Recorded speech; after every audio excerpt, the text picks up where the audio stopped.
Today I am going to solve another paper of data science of IIPS DAVV Indore. So here is the paper.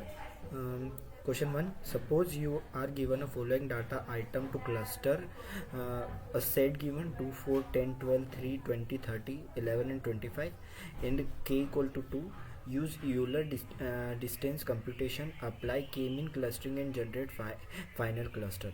Algorithm k-mean cluster input मिलेंगे अपने को d जो कि अपना एक set है और एक k यूज़र से मिला होगा जो कि अपन ने यहाँ पर k को 2 माना है.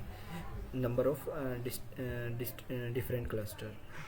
आउटपुट अपने को निकालना है k सेट ऑफ क्लस्टर, मतलब यहाँ पर दो k की वैल्यू 2 है तो अपने को 2 सेट्स निकालने हैं क्लस्टर्स के. इसको सॉल्व करने के लिए बिगिन करना पड़ेगा अपने को कुछ मीन डिसाइड करने होंगे m1 m2 और इस प्रोसेस को रिपीट रखना होगा और इसके अंदर अपन असाइन करते जाएंगे क्लस्टर को जो नियरेस्ट मीन के क्लोज हो.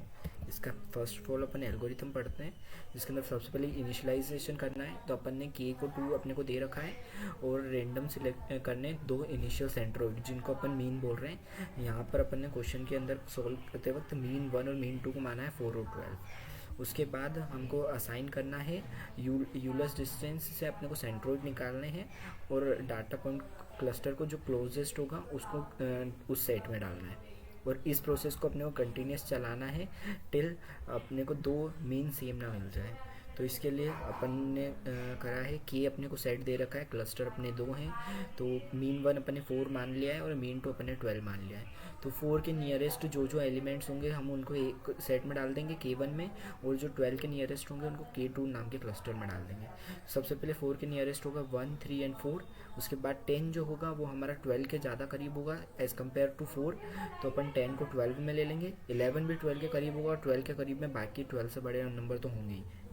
तो अपना क्लस्टर 1, 2, 3, 4 बन रहा है, क्लस्टर 2 10, 11, 12, 20, 25 और 30 बन रहा है. नाउ अपन मीन वापस निकालेंगे तो मीन 1 जो रहा है अपना 4 है तो नाउ अब अपडेट होगा तो मीन 1 कैसे निकलेगा, इन तीनों का sum divided by the total number of element.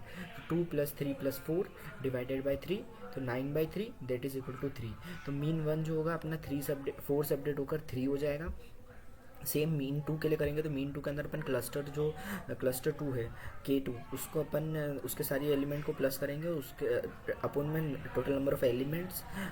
तो ये सब एलिमेंट है तो 10, 11, 12, 20, 25 एंड 30 इनका सम 108 हो जाएगा divided by 6 that is equal to 18. तो अपना मीन 2 जो होगा वो 18 हो जाएगा. अब अपन 3 के नियरेस्ट एलिमेंट निकालेंगे तो 2, 3 एंड 4 तो 3 के करीब है. 10 जो एलिमेंट है वो 3 के ज़्यादा क्या करीब है एज़ कम्पेयर टू 18 तो हम यहाँ पर 10 को भी ले लेंगे. 11 जो है अगर अपन 3 और 11 के बीच के डिस्टेंस से देखें तो हमें यहाँ पर 8 मिलेगी और जबकि अपन 18 और 11 के बीच में देखेंगे तो वो 7 मिलेगी. तो जो 18 के ज़्यादा पास में तो अपन 11 को क्लस्टर 2 में डाल देंगे. क्लस्टर 2 के अंदर 11, 12, 20 एंड 25. अब इसके अंदर अपन फिर से इसका मीन निकालेंगे तो क्लस्टर 1 का जो मीन निकलेगा वो अपना निकलेगा 4.75 और m2 जो है मीन 2 मतलब क्लस्टर 2 से जो निकलेगा वो अपना निकलेगा 19.6. अब अपन सेम प्रोसेस जो अपन ने पीछे करी थी उसको वापस रिपीट करेंगे. अब 4.75 के करीब जो वैल्यूज़ होगी हम उनको एक सेट में डाल देंगे और 19.6 के जो करीब होगी उनको अपन क्लस्टर 2 में डाल देंगे. तो अपना क्लस्टर 1 जो बनेगा वो बन जाएगा 2, 4, 2, 3, 4, 10, 11 and 12. Cluster 2 is equal to 20, 25 and 30. अपना जो मीन 1 होगा मीन 1 अपना निकल जाएगा 2 + 3 + 4 के क्लस्टर 1 के सारे एलिमेंट का sum divided by total number of element that is equal to 7 and mean 2 हमारा निकल जाएगा 25. अब सेम प्रोसेस अपन 7 और 25 के लिए क्लस्टर्स निकालेंगे तो 7 के जो करीब होंगे वो एलिमेंट हो जाएंगे 2, 3, 4, 10, 11 एंड 12 एंड क्लस्टर 2 के जो करीब होंगे वो 20, 25 एंड 30 हो जाएगा. यहाँ पर हमारे जो क्लस्टर हैं वो रिपीट हो चुके हैं पर हमको मीन निकालना पड़ेगा. अब अगर हम इनका मीन निकालेंगे तो मीन एज अगर हमारे क्लस्टर सेम है तो हमारा मीन भी सेम रहेगा. 7 एंड 25 निकलेगा तो हमारा जो फाइनल क्लस्टर फॉर्म होंगे जो कि हमको 2 क्लस्टर फॉर्म करने थे वो हो जाएंगे अपने k1 एंड k2 जो कि जिनकी वैल्यू हो जाएगी k1 is equal to 2, 3, 4, 10, 11 and 12 and k2 is equal to 20, 25 and 30. Thank you. Now we are going to solve question number 2 of this paper. which is consider the following transition data T1, T2, T3, T4, T5, which contain T1 contain bread, jelly, peanut butter, T2 contain bread and peanut butter, T3 contain bread, milk and peanut butter, P4 contain beer and bread, T5 contain beer and milk. Now we have to for input support S is equal to 30% and confidence equal to 50% generate the valid association rule. और इनसे तो हमको यहाँ पर association rule form करना है, जिसके लिए ने एल्गोरिथम थोड़ा हमको समझा रखा है, जिसके अंदर इनपुट में हमको डाटा सेट दिए होंगे जो कि है T1 to T5 and support दे रखा होगा अपने को और एक कॉन्फिडेंस दे रखा होगा. यहाँ पर अपने को 30% का सपोर्ट दे रखा है, कॉन्फिडेंस दे रखा है 50% का.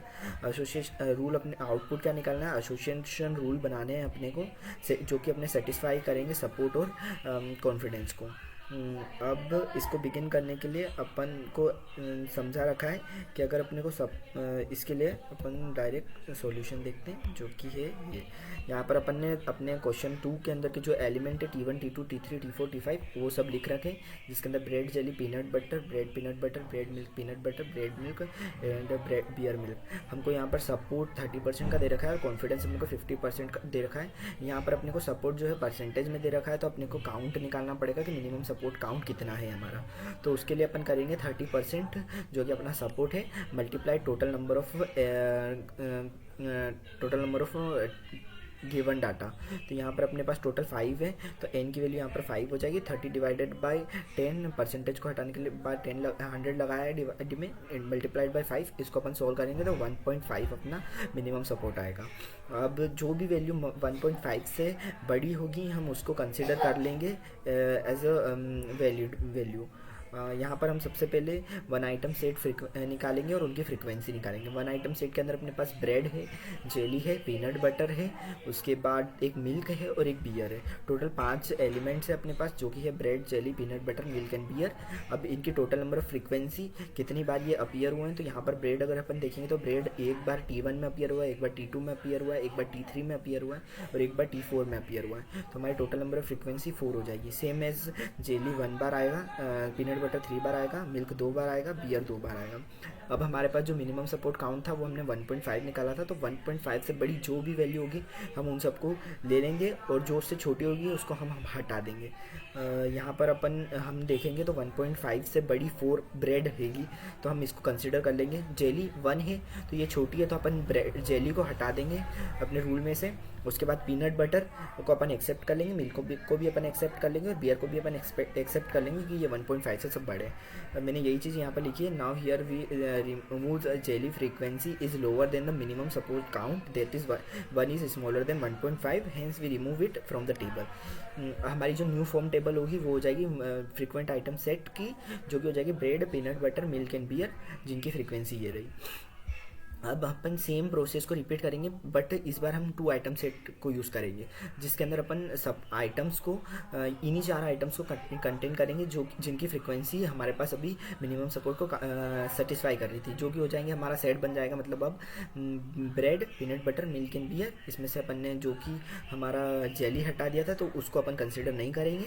अब इनके दो के पेयर जो रहेंगे उनको अपन सिलेक्ट करेंगे, जैसे ब्रेड और पीनट बटर, ब्रेड और मिल्क, ब्रेड और beer, peanut butter and milk, peanut butter and beer, milk and beer. हमारे पास ये पॉसिबल कॉम्बिनेशन बनेंगे. अब इनके हम अपन चेक करेंगे कि इनमें से कौन सा कितनी बार अपीयर हुआ है, उनकी फ्रीक्वेंसी क्या थी. तो सबसे पहले हम चेक करते हैं ब्रेड एंड पीनट बटर की. तो ब्रेड एंड पीनट बटर, यहाँ पर हमारे पास ब्रेड और पीनट बटर T1 में है, T2 में हमारे पास ब्रेड एंड पीनट बटर है, तो T2 के अंदर भी T3 के अंदर ब्रेड और पीनट बटर है तो इसको भी अपन ले लेंगे.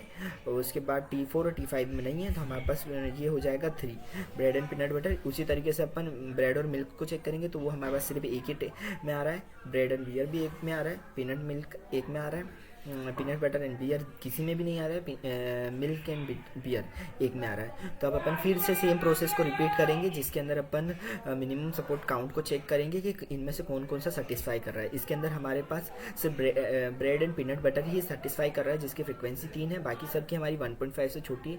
तो अपन इन सबको रिमूव कर देंगे और सिर्फ अपन इस वाले को लेंगे. तो ये हमारी जो फाइनल कॉम्बिनेशन अपने पास बचेगा वो रहेगा ब्रेड एंड पीनट बटर का, जो कि जिसकी फ्रीक्वेंसी रहेगी 3, तो अपन अपन अब अपन इन दोनों एलिमेंट से अपन एसोसिएशन रूल फॉर्म करेंगे, जिसके अंदर होगा कि ब्रेड इम्प्लाइज पीनट बटर, जिसके अंदर टोटल नंबर ऑफ ऑक्यूरेंस इन दोनों के साथ में आ रही है अपने पास फ्रीक्वेंसी 3, तो ऊपर अपन ने 3 लिखा है, अपोन में ब्रेड कितनी बार आ रहा है। तो हम चेक करेंगे ब्रेड कितनी बार आ रहा है। हमने यहाँ पर निकाला था कि ब्रेड टोटल 4 फ्रीक्वेंसी की फ्रीक्वेंसी 4 है, मतलब वो 4 बार अपीयर हो रहा है। तो 3 डिवाइडेड बाई 4 जो कि अपना 0.75 होता है, और इसको अपन परसेंटेज में कन्वर्ट करेंगे मल्टीप्लाइड बाई 100, तो ये हमारा 75% आ जाएगा।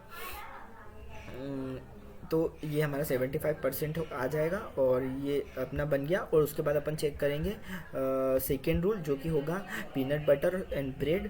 पीनट बटर और ब्रेड, पीनट बटर हमारे पास टोटल पीनट बटर और ब्रेड हमारे पास टोटल 3 बार आ रहा है, तो ऊपर अपन 3 रखेंगे, और टोटल पीनट बटर कितनी बार आ रहा है अब हम वो चेक करेंगे।